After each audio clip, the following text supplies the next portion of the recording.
Em 1945, acabava a Segunda Guerra Mundial, um dos maiores conflitos já existentes, e a Alemanha, que esteve na linha de frente, estava completamente destruída.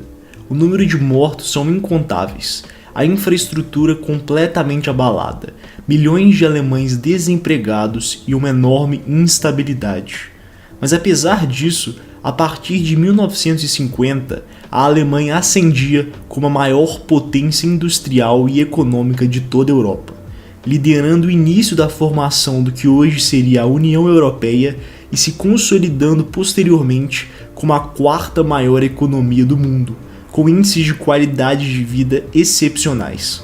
Mas como eles conseguiram tudo isso? É isso que vamos ver nesse vídeo. Após a guerra, a Alemanha foi dividida em duas, sendo a parte ocidental capitalista e a oriental socialista, as duas com quase o mesmo tamanho populacional. A Alemanha capitalista estava com a produção industrial em ruínas, menor que 1/3 de antes da guerra, e com a produção de alimentos 50% menor.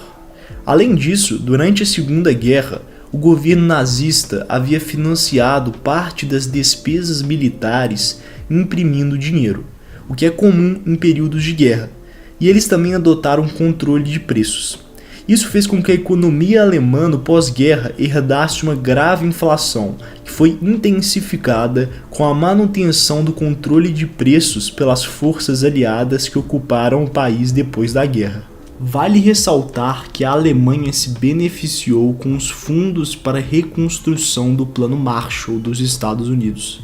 Mas isso não explica seu enorme sucesso, porque a Inglaterra recebeu mais que o dobro de capital, e a França 90% a mais que a Alemanha. E seus desempenhos econômicos depois da guerra ficaram muito atrás do alemão. Portanto, embora eles tenham se beneficiado com o Plano Marshall, o verdadeiro começo de seu crescimento começa com Ludwig Erhard. Em 1948, ele começa a implementar suas reformas, reduzindo em 93,5% a quantidade de dinheiro em circulação para conter a inflação e eliminando todos os controles de preço da noite para o dia para reduzir o mercado negro de produtos. Essas reformas iniciais já foram muito importantes para o ressurgimento da economia alemã, que estava sufocada com os controles de preço e a inflação. E, portanto, 6 meses depois, a produção industrial já havia aumentado 50% e a produção agrícola voltou a aumentar gradualmente. Além disso, Erhard implementou a chamada economia social de mercado, que combina o livre comércio com intervenções estatais com o intuito de garantir a igualdade, bem-estar social e um equilíbrio de mercado. Dessa forma, foram criadas leis antimonopólios e cartéis rigorosas e diversas instituições para controlar a manutenção do livre mercado em equilíbrio competitivo. Além disso, os gastos públicos aumentaram para melhorar a qualidade de vida da população, expandir a infraestrutura que estava em ruínas depois da guerra e subsidiar setores estratégicos da economia, como de carvão e aço, que eram a base da indústria e haviam sido os mais afetados pelos estragos da guerra. E essas reformas foram muito bem sucedidas. Entre 1948 e 1950, a economia da Alemanha havia crescido cerca de 15% ao ano. Além disso, foi aprovada a Lei de Promoção das Exportações, que isentou uma série de impostos para as empresas exportadoras, para estimular e acelerar seu crescimento e integrar a economia alemã ao comércio global. Essas isenções reduziram a arrecadação do governo, mas em contrapartida representou um grande estímulo para a conquista de mercado das empresas alemãs na exportação. E vale ressaltar que não era como se a Alemanha Ocidental tivesse começado do zero. Eles já tiveram uma indústria forte durante todo o século XX.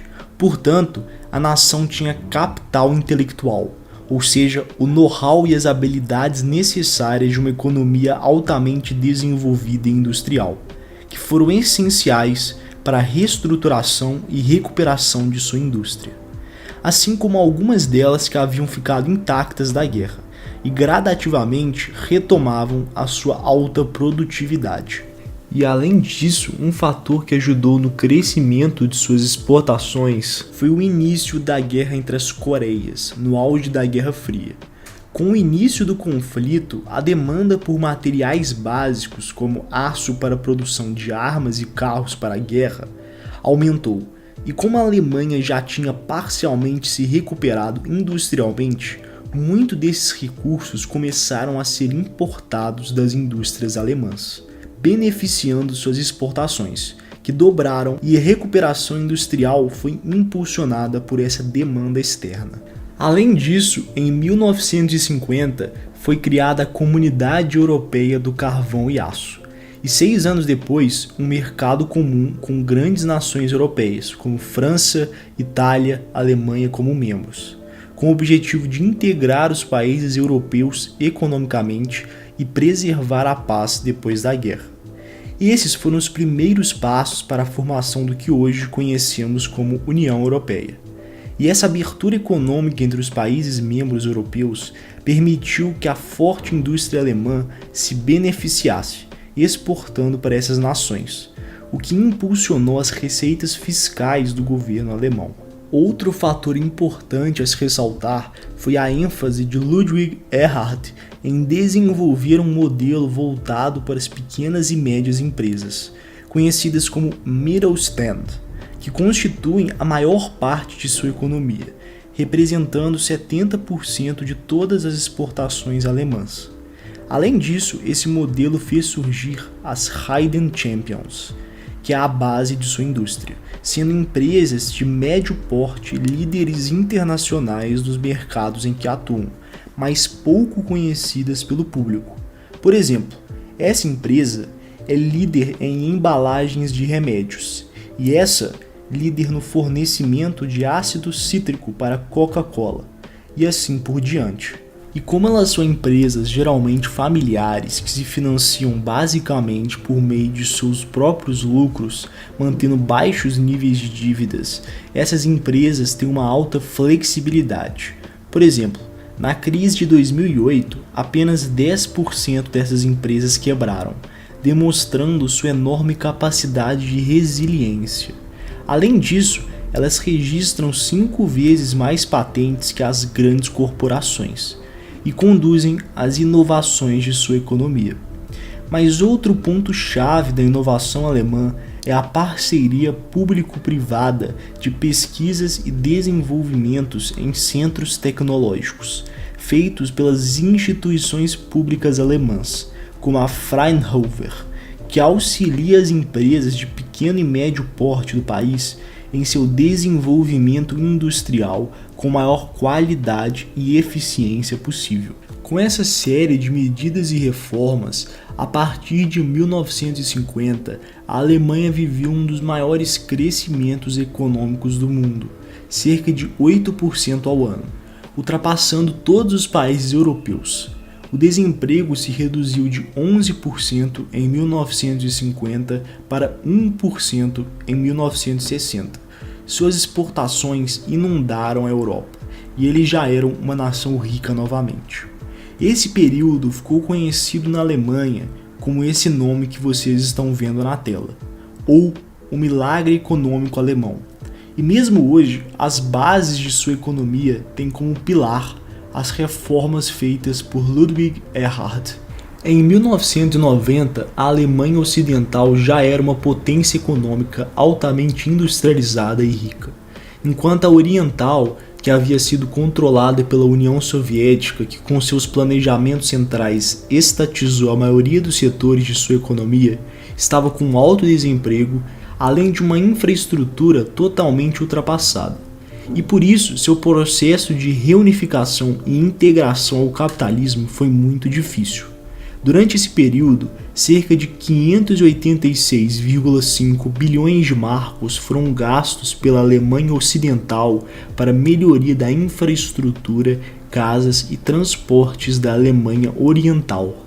Simplesmente integrar e reunificar as duas economias aumentaria muito a desigualdade entre elas depois, porque a Alemanha Oriental não conseguiria competir com as empresas já consolidadas e muito mais competitivas da Alemanha Ocidental. Por isso, uma série de reformas foram feitas para assegurar essa transição, que incluíam incentivos fiscais ao comércio e indústria e assistência econômica às indústrias da Alemanha pós-soviética. É estimado que o total das transferências financeiras tenham sido cerca de 1,5 trilhão de marcos alemães. Mas com o tempo, gradualmente as duas economias foram se integrando para formar a Alemanha que conhecemos hoje, a quarta maior economia do mundo. E também vale mencionar a eficiência que a economia alemã atingiu ao longo dos anos, sendo a nação com maior superávit comercial do mundo, ou seja, que exporta mais em relação às importações, superando até mesmo a China nesse quesito e demonstrando a resiliência de sua economia. E podemos ressaltar que o fato da Alemanha utilizar o euro como moeda adotado a partir de 1999, a ajuda a impulsionar suas exportações. Porque caso fosse utilizada sua própria moeda, o marco, ele seria muito mais forte, valorizado em relação ao euro, devido à força da economia alemã, e isso encareceria seus produtos. Ou seja, utilizar o euro faz a Alemanha usar uma moeda muito mais desvalorizada em relação ao que deveria ser, pois o euro reflete uma média das economias da Europa, e a Alemanha está muito acima dessa média. Dessa forma, o euro torna suas empresas mais competitivas para exportar para toda a União Europeia. Enquanto isso, países como Portugal e Grécia acontece o oposto. Eles usam uma moeda muito forte em relação a que se tivessem sua própria. Com isso, seus produtos ficam muito menos competitivos. Por fim, é notável a transformação econômica que a Alemanha passou depois da Segunda Guerra Mundial, quando ela estava em ruínas, até os dias atuais, se tornando uma potência econômica e na liderança da União Europeia, com um futuro ainda muito promissor pela frente. Se você gostou do vídeo, deixe um gostei aí embaixo, se inscreva, compartilhe e o Instagram do canal está na descrição. Muito obrigado por ter assistido o vídeo até aqui e até a próxima.